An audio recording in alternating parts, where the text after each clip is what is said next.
are the sea otters. They are so cute. The sea otters are going to teach us two really, really important rules. I want you to notice that the sea otters are holding hands. The reason that the sea otters are holding hands is because in the ocean, just like Lake Michigan, there are currents. There's moving water. And if I were a sea otter, and I was with my mom and dad, and I'm taking a nap, if I didn't hold hands with my mom or dad while I was taking my nap, the wind could push me away, or the currents could push me away. So whenever there's dangerous currents on the lake, whenever there's dangerous wind on the lake, we want to stay within arm's reach of our mom and dad. The other thing that the sea otters are fantastic at is floating. If you remember one word from today's presentation, I want that word to be float. Because float is the most important part of our strategy if we get in trouble in the water. Everybody with me? Float and follow.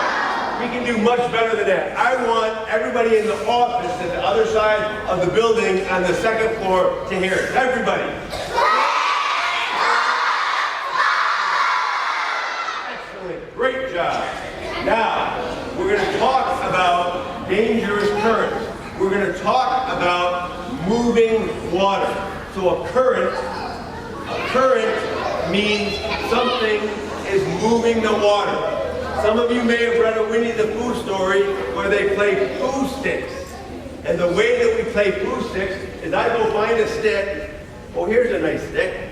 And I pick up the stick and I bring it up on the bridge and I drop it on one side of the bridge. And then we run to the other side of the bridge and wait for it to see whose stick comes down the current fastest. So current means moving water. It happens in the river, but it also happens in the lake, and it happens in the ocean. So we have names for some of these currents. One of them is called a rip current. So again, you guys are all in the lake, and I'm on the beach, and today the wind is blowing from the lake to the beach, and it makes waves come toward the beach. And the stronger the wind is, the longer the wind blows, the bigger the waves are. But rip currents start anytime there are waves about 2 feet to 3 feet high. And what happens is, the waves come over a sandbar. And a sandbar is like a hill in the water. So if I walk out into the lake, it gets deeper, and then it gets shallower where there's a sandbar, and then it gets deeper again. And the waves come over the sandbar, and they come up the beach, and then they wash back down the beach. And when they hit the sandbar, they start to hollow out, they start to move the sand out of a certain spot in the sandbar. So right here is a sandbar, and right here is a sandbar, but right here, there's no sandbar. So if I was playing at the beach, and there were waves, and I come out in the water, and it's deeper, and that scares me a little, so I'm going to come where there's a sandbar, and it's this deep, and I'm having fun. Oh, here comes a wave. Ah, okay. Here comes another wave. Jump, and let the wave go underneath me, and I'm walking along, and it's this deep. Now suddenly, I step into the area where the rip current is, and now it's this deep, and it's pulling me away from shore. Oh my gosh, it's deeper, and I can't touch anymore. Oh my gosh, what's rule number one? Don't panic. If I panic, I'm going to try and swim into the current. And it's like trying to swim in the river. I'm not going to make any progress. I want to slip over onto my back, float, and go, oh, look, this is that red current. It's pulling me out. To escape, I'm going to swim sideways out of the current, and then I'm going to swim back in. So out of the current and then swim back in. We also have outlet currents.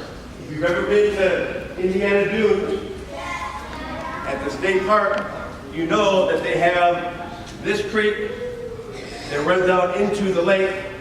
And after the rain we had last weekend, we were there the other day and we put a big log in the water right here, and really quick it went whoosh way out into the lake. So an outlet current, where there's water moving out the creek, it can also wash away that sandbar. So we're going to escape the same way. We're going to swim sideways and then swim back in. That's an outlet current. We have a longshore current. If you go to the beach and you see Chicago over here, and you see Michigan over here, or Michigan City, and there's water moving along the shore. The wind is blowing along the shore. It causes a longshore current. Longshore currents aren't very dangerous because all I have to do to get in is to walk back in. So when the longshore current runs into a structure, it runs into a pile of rocks, like at Michigan City, or it runs into a pier. It becomes the most dangerous current that we have. It becomes a structural current because the water runs into a brick wall. And it can't go through it. What it does is it hits the wall and it bounces off the wall, and then it hits the next wave that's coming in, and goes on and hits the next wave coming in, and that wave goes against the wall, and bounces off, and hits the next wave that's coming in, and you get this huge, big, jumbled up mess. Whoops, don't panic. Don't panic. It should be a button on the, uh-oh. It may take a minute for the projector to come back on, so don't panic. So, if a longshore current runs into a structure, it runs into a solid object, it's not going to be able to go through it. So, the waves bounce off the pier and they come back and cause this huge, big, jumbled up mess. You need to think about all of these currents like a treadmill. You ever run on a treadmill? You get anywhere? You get tired? So if I'm caught in a rip current and I'm being pulled away from shore and I'm trying to swim and I'm not making any progress, it's like swimming on a treadmill. I need to step off the treadmill and don't fight against the current.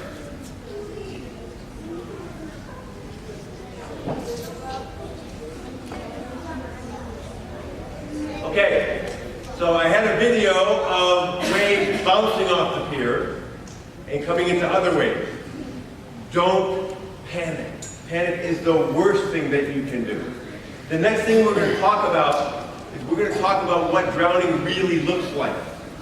Because most people think that drowning looks completely different than it really is. Most people think, and when I ask you what do you do if you're struggling in the water, and many of you said wave. Thanks. Many of you said wave your arms, and some of you said yell for help. Drowning victims can't do either one of those. It's impossible for them to do either one of those. The reason is, if I'm in water that's over my head, and I lift up my arms, what happens to my body? I sink deeper into the water. And if the water is right at my mouth, and the water is splashing into my mouth, it's like breathing wrong. Oh, we're getting there. Don't panic. Look at that. Thank you very much. So, waving and yelling is a myth. Dragons are a myth. I wish they were real. It would be the coolest thing to have a pet dragon. I would have s'mores every day and have a bag of marshmallows. I'd name my dragon Duffy, and I'd say, Duffy, cook me up some marshmallows. And I'd make s'mores every day. This is what we think drowning looks like.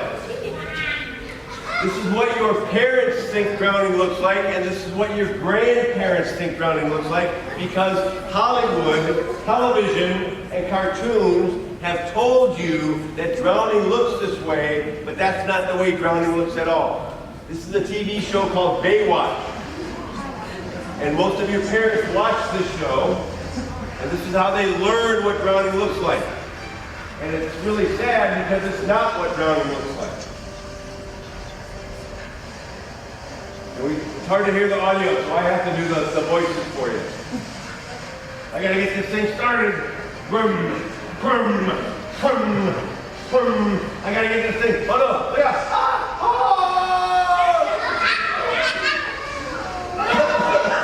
Help, help, I'm drowning. Help, I'm drowning, help. This is JD, I'm at Carrillo South. I got a capsized 14-footer, mad in the water. Help! Help! Lifeguard, save me! Help! Help! Help! Help! Attention all Baywatch units. We have a capsized fishing boat. Leo Carrillo South. Lifeguard and fishermen in the water. Response code 3. Donna, this is Mitch. That tower's not supposed to be open. Who's in the water? It's KD, Mitch. He called it in. That's all I know. We're on our way. Let's go.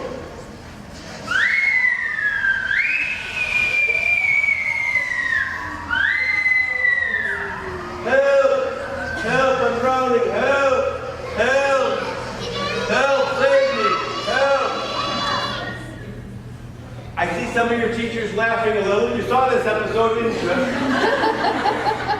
That's what we think drowning looks like. I wish that's what drowning looked like. Because if that's what drowning looked like, it wouldn't be a big problem. Because everybody would be able to see it. Because everybody would see somebody waving. And everybody would hear somebody calling for help. But drowning victims can't do that. And drowning victims don't stay at the surface of the water for very long. Drowning people are always straight up and down in the water, and they have their head back and their mouth open, and they have a look of panic on their face. Don't catch their panic. Panic is contagious. Don't let their panic in the water become your panic on the beach, because you have to take a nice deep breath. Okay, don't panic. If I panicked and ran out into the water, that drowning person would grab hold of me and pull me under. And that would be really bad. So I need to take a deep breath. I need to look around. Is there a lifeguard around? Is there an adult around? I need to get an adult. I need to call 911. And if there's a lifeguard, get the lifeguard. I want you to notice that even the biggest, strongest lifeguards always take their rescue equipment with them. This is called a rescue can. It's made of hard plastic, and it floats really good. And we teach lifeguards to always keep their flotation device between them and the victim, so the victim can't grab hold. So the victim can't grab hold of my head, and if they hold that, it will keep them afloat. And if they hold on to my head, we will both sink. Yes.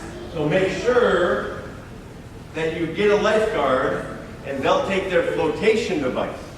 If there's no lifeguard, we want you to look around for an orange box like this. Inside this box is a throw ring. That's Michigan City Pier and ArcelorMittal, the steel plant, put in throw rings all over the pier. Last week I walked all the way from Marquette Park all the way to West Beach, and it was a fabulous walk, and I was so happy to see throw rings on all the beaches. The way that we use a throw ring is this floats really good. We tie a rope on it, and we throw it out to somebody who's in trouble in the water, and they grab hold of it the same way they grab hold of your head, and then we pull the rope in. These two guys saved 23 people in one day. They didn't even have to get wet. There were people that were in a longshore current and being pulled out by a structural current, and they threw the throw ring out to them. They grabbed hold of it really tight, got it? And they pulled it in. And then somebody else got in trouble, and they threw it out to them. Go ahead. And they pulled it in. Thank you. 23 people in one day, they were able to save by just throwing the throw ring out to them and then pulling them in. But it doesn't have to be special rescue equipment. It can be anything that floats. Anybody play soccer here? Right here. Come on, right here. Stand up. You're at the beach. You're playing soccer. Catch this. You're playing soccer. You notice somebody got caught in a structural current. They're not waving and yelling. Okay? They're panicked. They have a look of panic on their face. Do a throw in, hit me right in the chest. I'm going to grab hold of that ball the same way I would have grabbed hold of her head. And will this float? This ball is filled with air. Will it float? Will this float me good enough until the fire department gets there? You just saved my life. Give her a big hand.